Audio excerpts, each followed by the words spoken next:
Hey everybody, it's Paul here from Triathlete, and today I'm going to be introducing you to the pose method. So what is the pose method? Well, it is your fastest route to efficient performance, continuity, greater strength, greater speed and less injury. So I thought that might capture your attention. But within the pose method, triathlon success is definitely intrinsically linked to your personal skill development and how much work you put into gaining great perception of what's good movement and what's bad movement, and how best to get there as well. So the pose method was created by Dr. Nicholas Romanov back in the 70s. He started to ask the question, almost everybody on the planet has the ability to run, but almost everyone on the planet is not taught how to run. It's just something that they kind of start doing, and they copy other things, and then their form generally becomes morphed by their personal environment and how they choose to run and what running means to them. Now, what Dr. Nicholas Romanov wanted to do was to create a template for what great running was and to take out all the confusion. So decided exactly upon what great running was, and then break it down into a concept of learning and teaching, so that one, he could communicate it, and so two, people could understand what he was talking about. So that's what he did. He started kind of looking at running and understanding more and more about exactly what moves us most efficiently. And by the 1990s, Dr. Nicholas Romanov had developed the pose method of running and released a book on the subject. Now, the pose method is such that it's underpinned by big concepts, greater concepts than running alone. It's not just about swinging your arms and swinging your legs. It's about what moves us from a scientific point of view. Now that means that the pose method can also be applied to any movement whatsoever.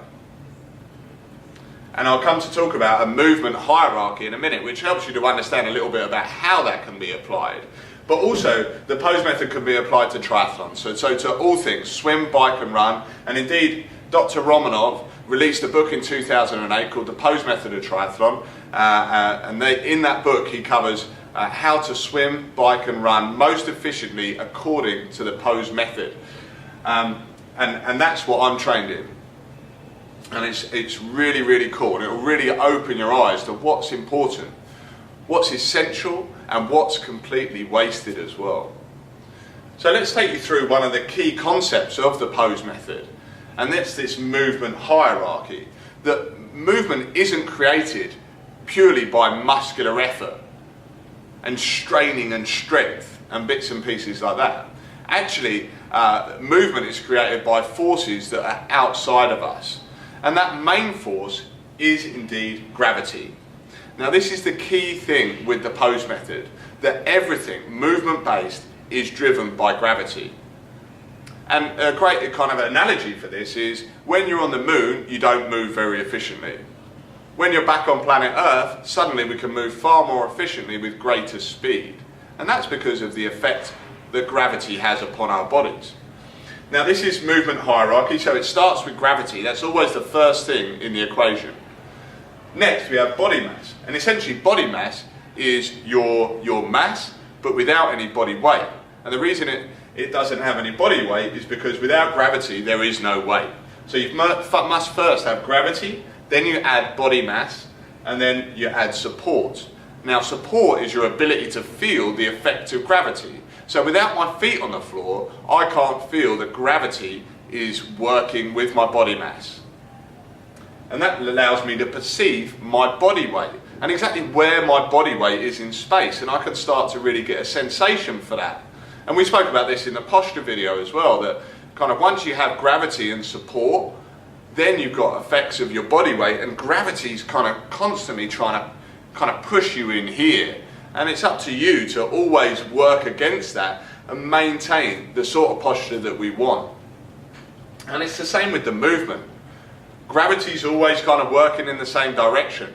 So there's some movements which are really beneficial when it comes to working with gravity, and there's a lot of movements which are really wasted when it comes to, are they helping you move with gravity, or are they working against you moving with gravity? A great example of that is a foot that lands way out in front of you when you're running, maybe on your heel.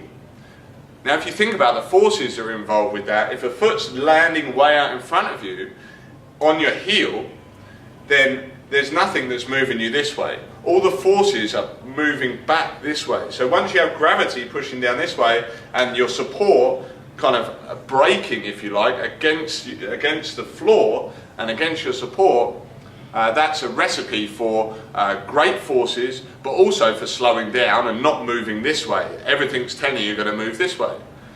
It's like if you look at a picture of the Leaning Tower of Pisa.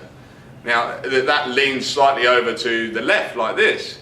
And if you look at it and you think, well, gravity's acting on that, there's only one way. If that's going to fall over, that's not going to fall this way. It's going to fall with gravity. And that's something that we're really keen for you to understand when you're swimming, biking and running, is if you want to move in a certain direction, you better apply your body weight efficiently. And once you have body weight on support, that's when muscular effort comes in. Now, strength is a huge aspect of endurance sports, and your ability to repeat a movement over and over and over and over again efficiently. Now, that means that muscular effort is essential, but it's not the first thing.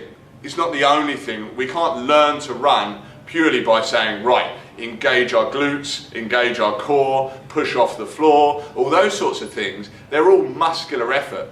And muscular effort's only a byproduct of you feeling support and feeling your body weight. Now, if you're too weak to be able to support yourself, then sure, muscular effort's going to let you down. But if you're strong enough to be able to support your body weight and to be able to repeat the movement over and over and over again, then muscular effort's really going to work in your favour. And the other forces that come into play with the pose method are mainly to do with muscle elasticity. So things like ground reaction force. So when you find support, then you're able to move off it quickly with an elastic kind of response from the floor. Now that's another force that's involved in running, but it's certainly not the main one. Gravity still remains the most important force for when you're swimming, biking and running. Then is how you change support. So in swimming, biking and running, you're always going to find support on one side of your body. So in swimming, it might be up here in your arm and down the side of your body. In cycling, it's on one of the pedals at a time. And then in running, it's in one of your stances at a time. Now, one of the most key things to efficient movement is how well you manage to change support between your right support and your left support. That's what we're trying to work out with the pose method. And if you can work that out, that's when you're going to have really efficient, strong, great dynamic movement, and you're going to have less injuries, more efficiency and more speed. So guys, if you have any questions, please don't hesitate to ask. Obviously over in the members area, this is a massive subject for us. We've got a whole subject on productivity where we square off all the strength and the core work and the bits and pieces like that, which are going to bulletproof you against injury. But also we delve much deeper into the pose method of both swim, bike and run. And we learn that through drilling. And the drilling really helps to heighten your perception and indeed your strength to enable you to move efficiently via this hierarchy of movement.